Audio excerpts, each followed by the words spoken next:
अच्छा ma'am, calories ही होती हैं जिनसे हमें एनर्जी मिलती है ना? तो मेरा ये सवाल बहुत ज़्यादा मेरे माइंड में आता है कि जैसे पिज़्ज़ा है, पिज़्ज़ा में तो काफ़ी सारी कैलोरीज होती हैं, लेकिन फिर ऐसा क्यों होता है कि एक पूरा पिज़्ज़ा खाने के बाद एनर्जेटिक तो फील नहीं होता है, उल्टा आलस आता है और नींद आती है, ऐसा क्यों होता है? तो बहुत अच्छा क्वेश्चन किया ये आपने कि जाहिर सी बात है कैलोरीज ही तो हमें चाहिए एनर्जी के लिए, लेकिन पिज़्ज़ा खाने के बाद जबकि उसमें तो इतनी सारी कैलोरीज होती हैं, हमें नींद और ड्राउजीनेस क्यों लगती है? क्योंकि पिज़्ज़ा जो है वो लोडेड विद कार्ब्स है, सिर्फ और सिर्फ कार्ब्स हैं उसके अंदर, खाली कैलोरीज नहीं है, न्यूट्रिशन कुछ भी नहीं है उसके अंदर। और जब हम इतना कार्ब रिच फूड खाते हैं तो हमारा ग्लूकोज एकदम से स्पाइक करता है,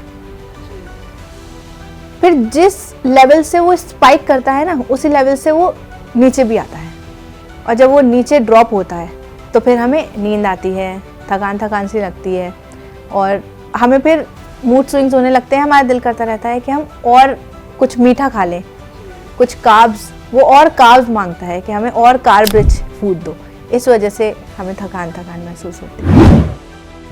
जी अच्छा मैम, तो बेस्ट फूड क्या हो सकता है आपके हिसाब से सुबह के लिए कि मतलब थोड़ा दिन भर एनर्जेटिक फील हो?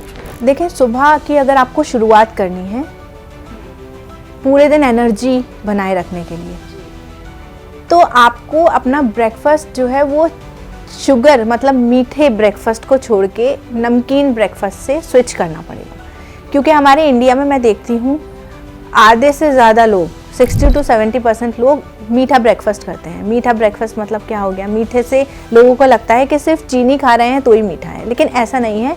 जितने भी कार्बोहाइड्रेट हैं वो हमारी बॉडी में जाके चीनी में ही कन्वर्ट होते हैं। लोग मतलब पूरी सब्जियां खाते हैं ब्रेकफास्ट में। बिल्कुल। मतलब कि हमें तो पता है कि हम आलू खा रहे हैं, हमें पता है कि हम पिज़्ज़ा खा रहे हैं, लेकिन हमारी बॉडी को पता है कि ये चीनी ही है। तो ये चीनी वाला ब्रेकफास्ट जो है उसको छोड़ के अगर हम नमकीन ब्रेकफास्ट करेंगे तो हमारे मूड पे, हमारे दिमाग पे और हमारी पूरी एनर्जी लेवल पे बहुत इम्पैक्ट पड़ेगा, और वो काफ़ी ज़्यादा बेटर हो सकते हैं।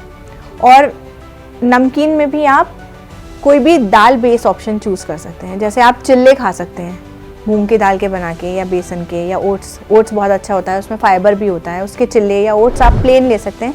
इस ओट्स मैं वो वाले नहीं कह रही जो ओवरनाइट, जो आजकल बहुत ट्रेंडिंग चल रहा है, वो दूध में भिगा के लेना ओवरनाइट ओट्स, और उसमें फ्रेश ब्लूबेरीज और योगर्ट पता नहीं क्या क्या डालते हैं, वो मीठा, क्योंकि वो भी मीठे की तरफ ही चला गया, उसमें भी तो मीठा होता है ना।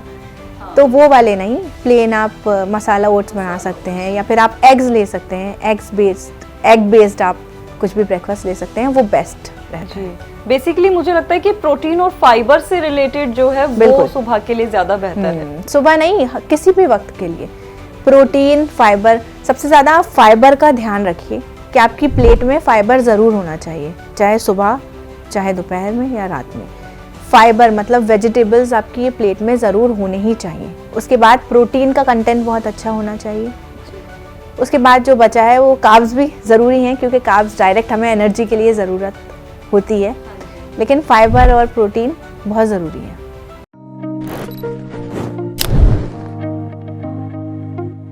हेल्थ से जुड़ी सभी अपडेट्स को जानने के लिए आप हमारे चैनल को सब्सक्राइब कर सकते हैं और बेल आइकन दबाना ना भूलें।